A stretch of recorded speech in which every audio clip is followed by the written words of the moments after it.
In one of those consultations you had with Dr. Khan, did he have a conversation with you that went along the lines of, we're running out of CJC 1295? Yes. We need to get some more? Yes. Again, I would say, how is it that a doctor runs out of vials of these things? Well, because they're coming from Stephen Dank. Okay. So Stephen Dank says what to you? We'll get some more over. From where? I don't know.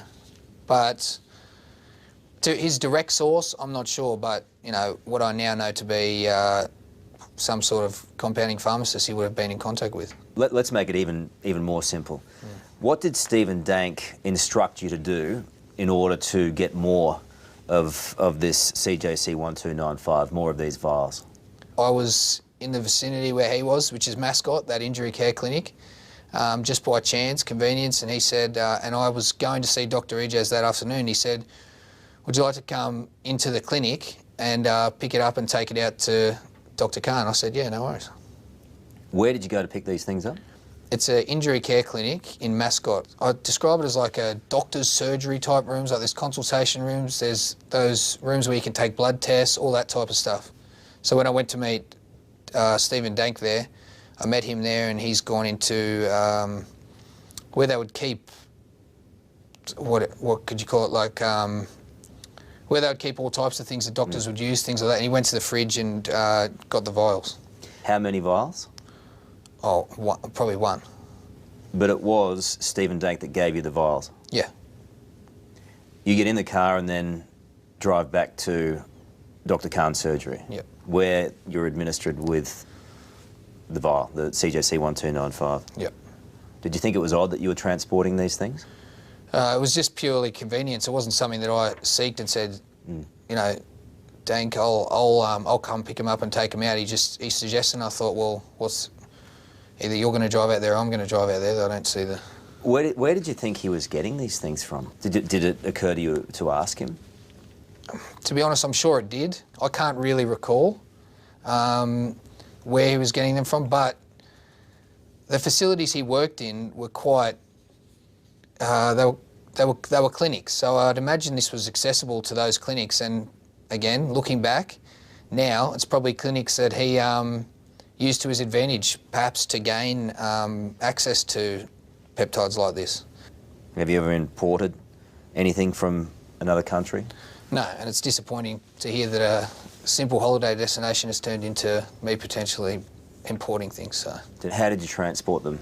Just, he gave them to me in like a box type thing, and I put it next to me in the car and drove straight to Dr. Khan's. Is there any money that changes hands? No, there's no money. So who was paying for all of this? I'm not sure. And you don't know where he got them from? No. This is important because all this information constitutes the trafficking charge that is against you right now. Yep. And looking back, who would have thought that that was something so simple like that, purely out of convenience, was going to end up with these problems?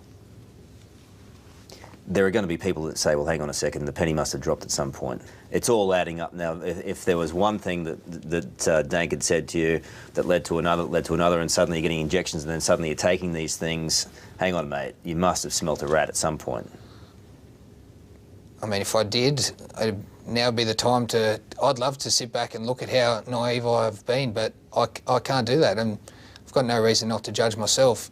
There's been times, like I mentioned to you this year, where I thought, what have I done? What did I do? What did I do wrong? You know, am I the idiot? But I don't believe that. Perhaps it was a story that I was given and it was misleading by him, but, you know, I take full responsibility of what's happened and what's going to happen. There's no problem, but was I a victim of someone that abused his power and trust? Yes, I was. And was the credibility there? Yes, it was. Do you kick yourself? Of course. Describe to me what the lure of Stephen Dank was. Were you friends with him? I became friends with him. I mean, this is someone that didn't need to help me. He is helping me. Whatever his motives were, we formed a relationship, yeah. The last thing you thought was that you'd be betrayed by him? Well, definitely not, yeah. That is the last thing, and that shock came when it came for everyone else via the media. So what, you cut off things with Stephen Dank after that? You thought this is not working? Not cut him off, cut off that process. There wasn't really an ending or, you know, sort of a conversation about any. It just sort of fizzled out. Went back to normal training, normal playing, and went about my business. I didn't lose contact with Dank, but I just went about things normally, and it just sort of didn't really happen. Also, him going to Essendon sort of fizzled out any contact that we were having in Sydney, or any, how would you put it, any process to get peptides or anything like that. That was all gone because he was in Melbourne. Yeah. Did you believe that he was going to Essendon to administer that similar treatment? Yes. Did you have any link at all with Essendon during that period? Stephen Dank had obviously formed good relationships with the coaching staff at Essendon, and it came about that he mentioned me and other rugby league players, what I know to be Carmichael Hunt sort of changing an opening in the game for rugby league players, and that led to conversations with the recruitment staff and coaching staff, which in turn led to a trial that I took with Essendon. Tell me about that trial. What happened down there? It just so happened to be that they were up in Sydney for a GWS game, and it was quite full on. I went in there in a round table type setting and met the whole coaching staff. You couldn't rule out a person that I didn't meet. Doctors, coaching staff, Stephen Dank, recruitment officers. Was James Hurd, the other coaching staff in the room? Yep. How was the Stephen Dank link with all of that? Did he seem like he was in a position of authority at Essendon in regards to what he was doing? Dank told me that he was employed there for a supplement program and that he had full reign. He seemed to be enjoying it quite a lot. You would have left there with no doubt that whatever was being administered to you was being administered with whoever he was treating in the future. In terms of his supplement program and what that entails, which me and you both know is peptides, you'd have to assume that he was doing the same thing at Essendon. I just want to read you this text message exchange that happened between Stephen Dank and Dean Robertson. Stephen Dank writes to Dean Robertson, "Hi mate, just in consult with a shoulder reconstruction. This case will be of interest to you. We're utilising thymosin post-surgically for one shoulder, but prophylactically for the other. Thymosin is so effective in soft tissue maintenance." Is that Stephen Dank talking about you?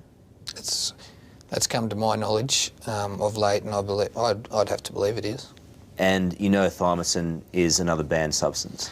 Yeah, this has also been brought up. There are a few types of thymosin, and I couldn't honestly say what thymosin it was. So whether thymosin beta-4? Yeah, again, I couldn't. I can't recollect exactly which one it was. I mean, it's pretty hard. They all start with thymosin, so I'm not denying it was or wasn't, but I'm not sure. So it could have been one of the non-banned, it could have been one of the banned, but I definitely used a form of thymosin. So there's CJC 1295 and there's thymosin beta-4 that you may or may not have used. Was there anything else that you think you may have used? No, that's it. 100%. No more? No more. Were you aware of any other player at any other club in the NRL that you believed was in the process of taking or being administered with CJC 1295? Say I'm aware, well, no. Did I see anything? No, I didn't. Just like in my interviews, unfortunately, I'm not going to comment on hearsay or things I hear. That just wouldn't be right. So, if I did see something, I would have made comment. Did I see anything? No, I didn't. Do I know definitely of anything that went on? No, I didn't. But yeah, what Dank did and what his job involves, I believe, was peptides.